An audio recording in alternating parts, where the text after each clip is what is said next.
And so we cannot trust ourselves.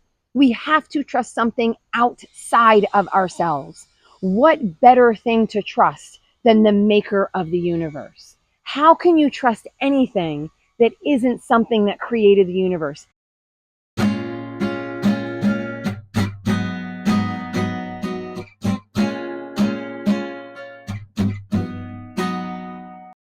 Hey, and welcome to Bible 365. So I am your host, Kathy Carter, and I am reading through the Bible in 365 days. So I'm taking a year to go through the entire Bible.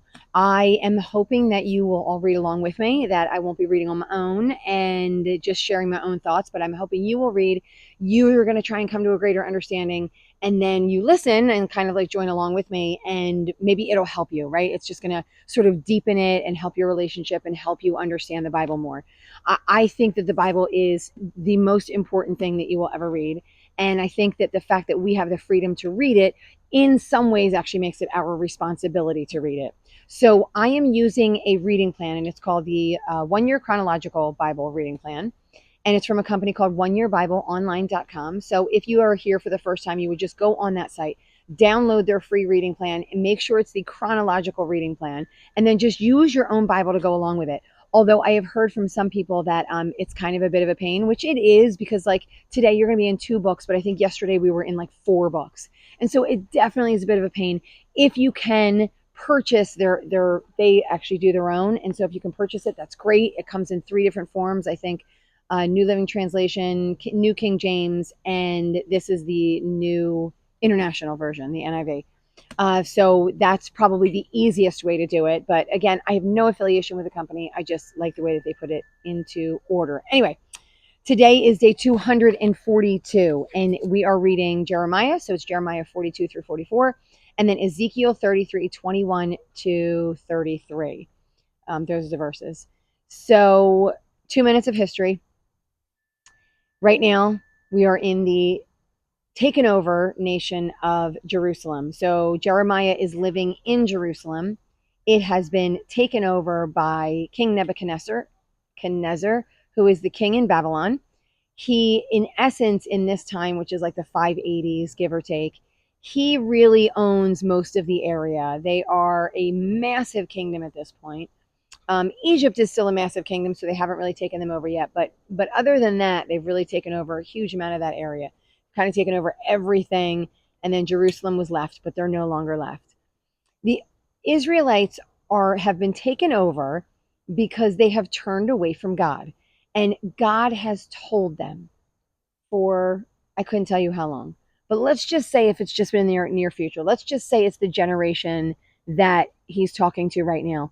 He has sent them multiple prophets that are saying that over the past 100 years have said, hey, listen, you guys keep turning away from God and it's not going to go well for you. And there's going to be destruction in the land. Someone's going to take you over and it's not going to go well. And then until you turn back from the Lord, you're going to stay in exile. Officially, we're in that time. That has happened. There are thousands of Israelites in exile. There are maybe thousands of Israelites left in the nation of Jerusalem, but it's like decrepit. They left some people there to man the vineyards and the farms. Some people came in from being exiled, like they were out in other areas and they came in. But overwhelmingly, it is not a good place to live. And we're going to see what happens today because nobody really wants to live in Jerusalem. Jeremiah was lamenting to the Lord about how awful it is, how the women are being violated and the young boys are doing backbreaking work just in order to eat. There's no food in the land. They have to go outside of the land in order to try and get food. And then once they try and go outside of the land, there's death and destruction there because everybody wants to kill them. So it's in a really, really bad way for them. But they were warned. And so now we are coming to this area where Jeremiah, we have like this little remnant left. And we're going to find out what they ask of Jeremiah. So here we go. This just came to a place where Nebuchadnezzar put Gedaliah in charge. And then Ishmael came from out of town and he came in and he assassinated Gedaliah. And he tried to bring all of these Israelites back into Ammonite territory. And then he wound up losing. This guy Johanan came in, and he wound up losing to Johanan, and Johanan brought them back into the nation of Israel. So here we go. So we know Johanan, we know Jeremiah. So it says all the army officers, included Johanan and Jezaniah, came to Jeremiah, and they said this to them: please hear our petition and pray to the Lord for this entire remnant. And before we go into his prayer, I want to note, like, I've seen this a whole bunch of times where people will come and they'll ask one of the prophets, or they'll ask one of the priests, and they say, can you pray for us? Which, like, for me, as a believer of Christ, like a follower of Christ, I'm not saying I don't ask people to pray for me, but it seemed kind of weird because they say, will you pray to your God? And I'm like, but it's their God too. Like, why aren't they praying to him themselves? And it's sort of coming to me that there is an order in the nation of Israel. There is a way of doing things. And I'm not saying these people certainly can't pray, but Jeremiah is a prophet. He's literally in touch with the Lord. And they know this by talking to him. They know this through the things that have come, right? So they trusted him up until this point. And so they come to him and they say, we need you to go ask God what we are supposed to do, right? Like, you are the one that God is speaking to. And so we're going to come to you. We're sort of under you, right, in this way. And so we go to you. We kind of surrender to your authority in the way that you speak to the Lord, right? So I think that's why I think there is an order. I don't think that order still necessarily exists now. We're going to come to that, so I don't want to go too far into that. We're going to come there. I don't think it does, so I'm going to be interested in seeing how that plays itself out. But that's the way it looks like it's happening in the nation of Israel. So these army officers and leaders, these people that are relatively high up, that are leftovers, like some of the leftovers from Israel, are coming and saying, what should we do? And they're like, whatever the Lord wants us to do, we're going to do.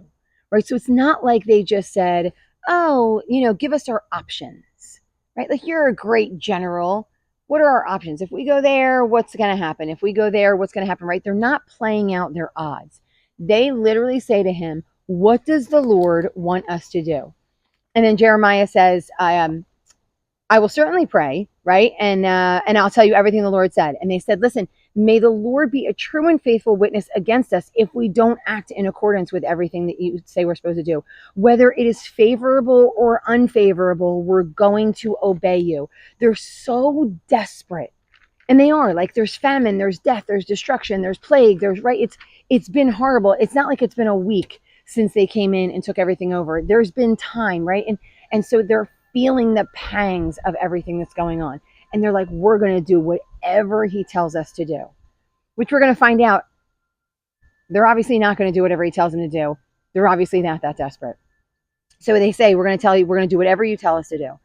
And then it says 10 days later, the word of the Lord came to Jeremiah. So Jeremiah goes and he prays and he waits and he listens and he prays and he waits and he listens and he prays, right? And here we go. 10 days later, he comes back and he says that the word of the Lord came to him, and he says, this is what the Lord, the God of Israel, to whom you sent me to, says. If you stay in this land, so if you stay in Jerusalem, I'm going to build you up and not tear you down. I'm going to plant you and not uproot you. For I have relented concerning the disaster I've inflicted on you. Like, in other words, like, I poured out my wrath already. I'm done. I know so many have died, but I'm done now. And at this point, if you stay here, I'm going to plant you in the ground. I'm going to dig you and root you into the ground. And then I'm going to obviously develop trees, plants, leaves, right? Like all these things, vineyards, whatever it is from you. He says, don't be afraid of Babylon. I'm going to soften his heart concerning you. So he says, I'm going to show you compassion. So then he's going to have compassion, and then he's going to restore this land to you. Listen, though, if you don't follow me, and if you don't obey me, and if you go to Egypt instead, right, it is not going to go well with you. So listen, if you go in Egypt, it says, if you're determined to go and settle there, then the sword you fear is going to take you. The famine you dread is going to follow you, and there you're going to die.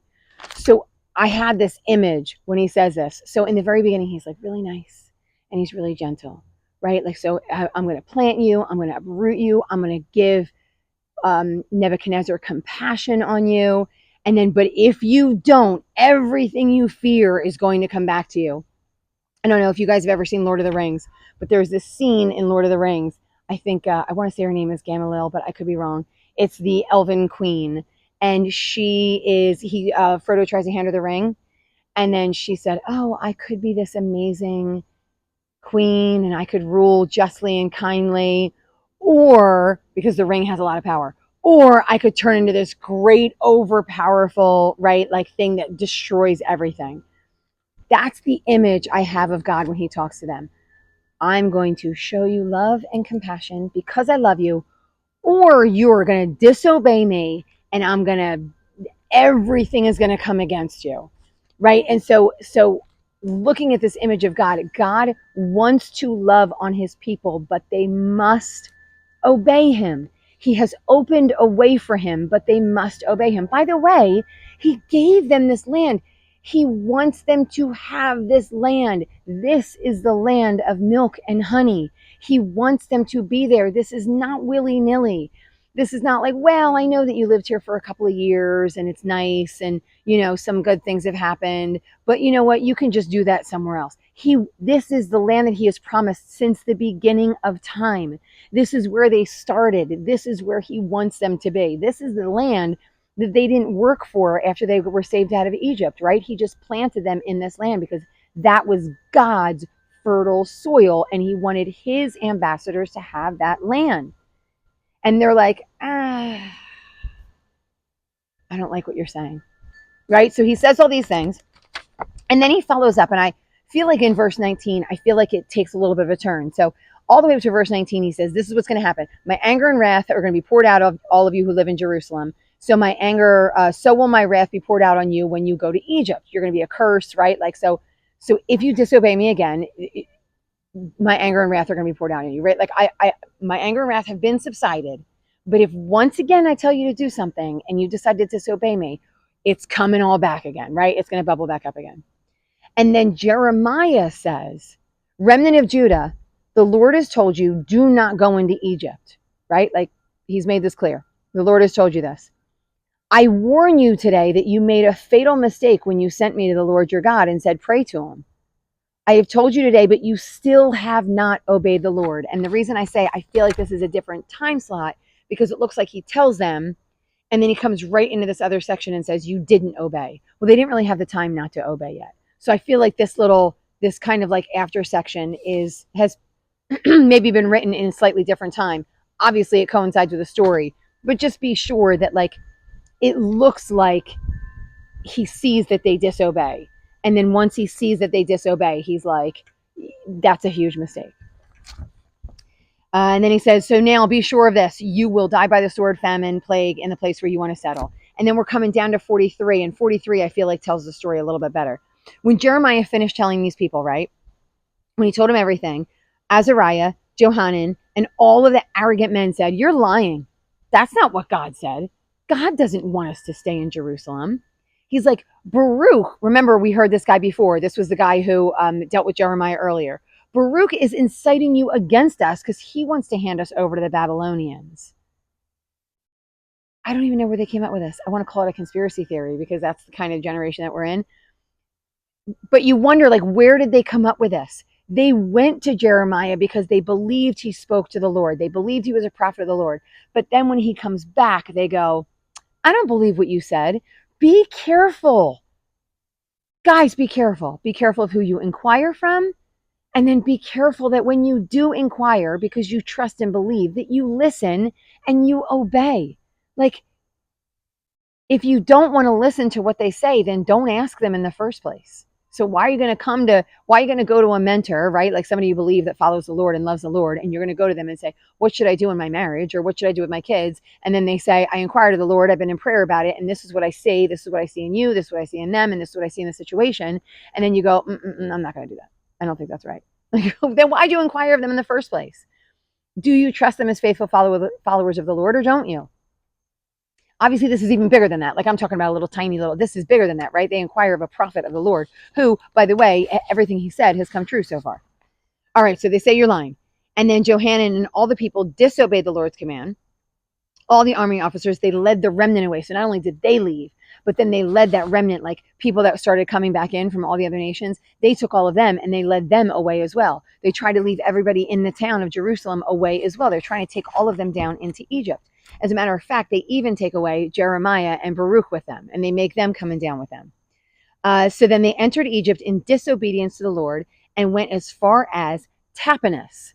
So Tapanhes is, just checking it out geographically, it is when they cross over, it's like right on that top edge of Egypt. It's like there's Goshen is a little bit under it. So it's right on that top edge of Egypt. So it is in Egypt. So right now, Jeremiah gets a vision from Egypt.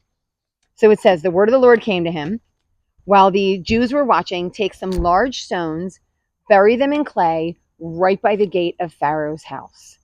So he wants everybody to say, remember, Ezekiel did this, Jeremiah has done this, right? Like, I'm going to do this thing.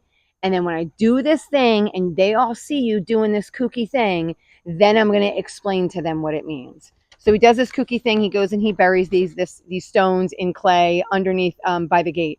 And he's like, I'm going to send my servant Nebuchadnezzar, king of Babylon, and I'm going to set up his throne over these stones that he just buried. So now we know what that means, right? Babylon's going to come in, completely take over Egypt, and he's going to set up in that nation where the Egyptian king is. Well, the Pharaoh, sorry. Egyptian king. He says, and as a shepherd picks his garment clean of lice, so will he pick Egypt clean and depart. There in the temple of the sun in Egypt, he's going to demolish the pillars and going to burn down the temples of the gods of Egypt. So Nebuchadnezzar's, here we go. He's going to come in like, you're here now, and you're going to get everything I told you you're going to get. So watch what Jeremiah does and see what's going to happen to you. Moving into 44, it says, this word came to Jeremiah concerning all the Jews living in Lower Egypt. You saw the great disaster I brought on Jerusalem. They aroused my anger. I destroyed them. You're arousing my anger, and now I'm going to come destroy you. Like, it wasn't, Jehonan was already upset that there were very few people left. He was already scared. And instead of fully trusting in the Lord, he fully trusted in himself. This is where we fall short all the time, you guys. We always depend on our own understanding. And we have to steer clear of that because our own understanding is so limited. I can't tell you how many times I hear everyone saying, well, we know so much more today. We know so much more today. We know so much more today. And I'm sure that like there's some things that are true, although I still will go back and be like, how did they make the pyramids, right? So it's not completely true. But some, yes, we do understand some things. Everything cycles, right? Like some things that we didn't understand before, we understand now. Our English language is worse. However, there are other things that are better, right? Like surgeries and things like that are better. We don't know everything. We're not even close to knowing everything. And so we cannot trust ourselves. We have to trust something outside of ourselves. What better thing to trust than the maker of the universe? How can you trust anything that isn't something that created the universe? Even if you want to trust, like, oh, I trust nature. Nature gets whacked, right? Like we're having tornadoes in my area. We never had tornadoes in my area. So like, I can't even trust that the sun is going to rise at a certain time and the moon's going to sink at a certain time and that the earth is going to be doing exactly what it was doing 40 years ago. I can't even trust in that because those things even change, right? So the only thing I can trust in is the maker of the universe and the information that he gives me. That's it. So that's what I need to lean on, even as much as I have trouble understanding it sometimes. And so he says, that's what they did. And then he's like, so he says, therefore, this is what he says. I'm determined to bring disaster on you and destroy all Judah. I'm going to take away the remnant of Judah who are determined to go to Egypt and settle there. They're all going to perish in Egypt. None of the remnant of Judah who have gone to live in Egypt will escape or survive except a few fugitives. So it's getting smaller and smaller and smaller. Then all the men who knew where their wives were burning incense to this other god, it says, we're not going to listen to the message you spoke to us. So I know you told us, but we're not listening to that. It's saying we're going to do everything that we said we would. We're going to burn incense to the Queen of Heaven. This is now going to be the second time we've heard of the Queen of Heaven. The first time we heard of Queen of Heaven was from Jeremiah. And so the Queen of Heaven in Jeremiah 18, it's the same thing. They're like burning incense to the Queen of Heaven. And so this is essentially one of the gods that they are worshiping, right? So they call this female goddess the Queen of Heaven. They do stuff. They burn incense to her. They sacrifice certain things to her. And she has, according to them, made their land prosperous. Like she's brought us food. So we're going to keep doing this to her. Our guys know that we're doing this to her. Everybody knows that we're doing that. We're supporting her and that we love her, right? And here's the thing. that I want to note, because it says at that time we had plenty of food and we were well off and suffered no harm. And so what their desire is, and it is ours. So I want to be very clear. What their desire is, not bad. It is to have it all. Their desire is to have exactly what our desire is, right? What do I want in my life? I want healthy family, right? Like I don't want sickness in my family. I want prosperity. Admittedly, I want prosperity. I want some good things. Like I'd love some vacations. I'd love like to be able to go out to eat a lot, pretty often, right? Like, so I want comfort. I don't want war in this land. So I want an end to violence and anger and hostility.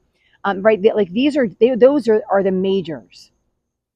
There are so many more things, but those are the majors, right? I want to make sure that we always have food, any food that we need, right? So that's what he says. It says at that time we had plenty of food, we were well off, and we suffered no harm. So the same things I want, right? Like peace, well off, right? Comfort, and plenty of food. Those are the things that they want. Those are the things that they were getting at that time.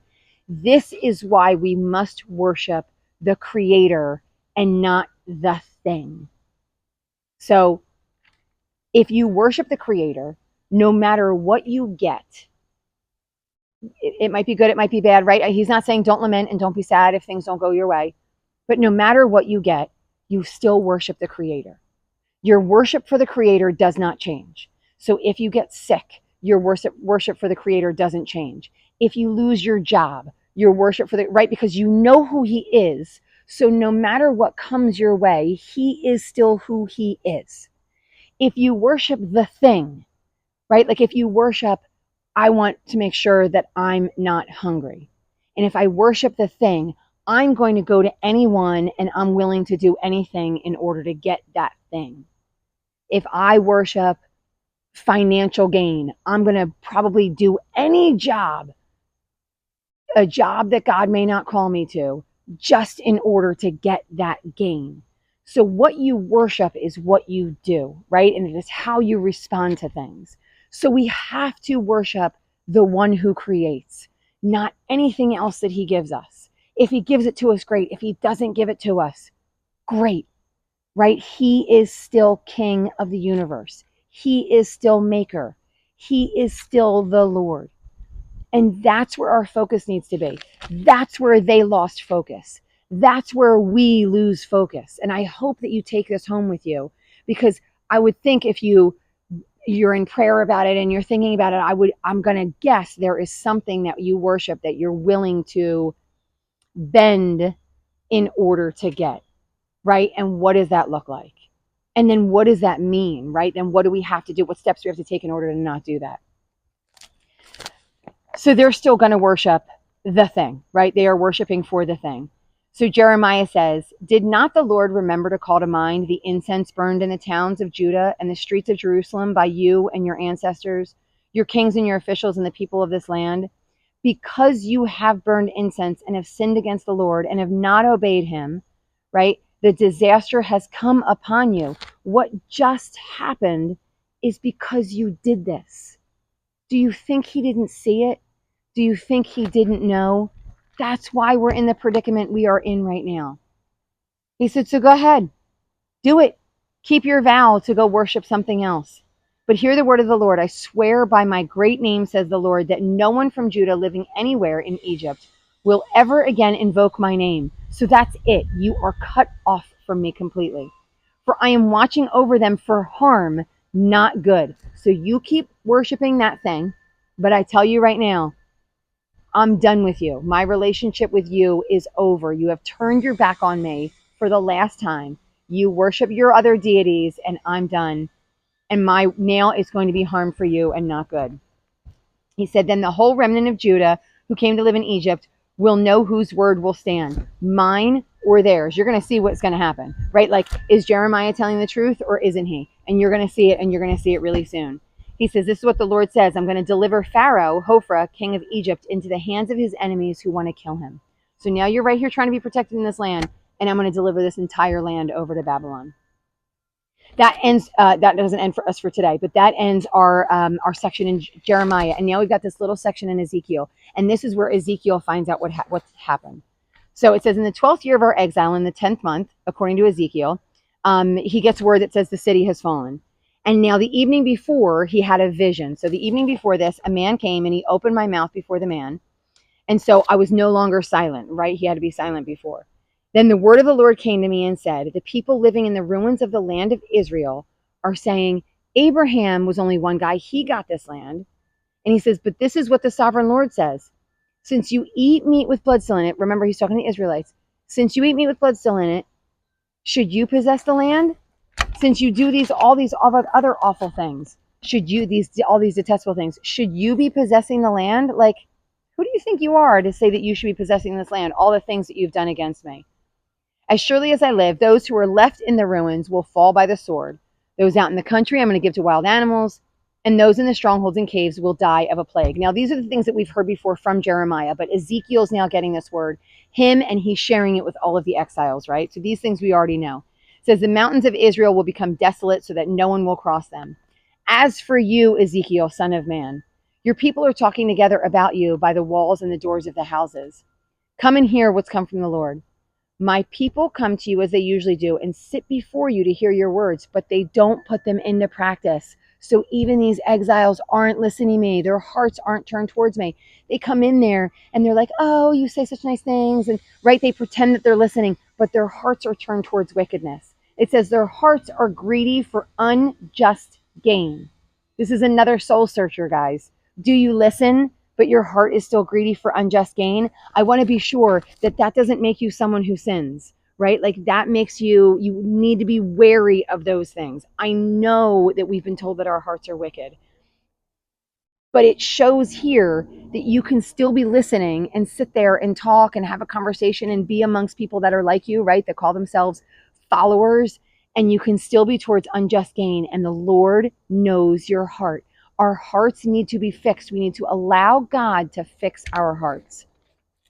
And then it says, when all this comes true, and it surely will, then they're going to know that a prophet has been among them. So even though they're sitting there and they're listening and their hearts are unjust, they're going to see what happens. And then it hopefully, prayerfully, will be an eye opener. And then they go, oh, everything he just said has come true.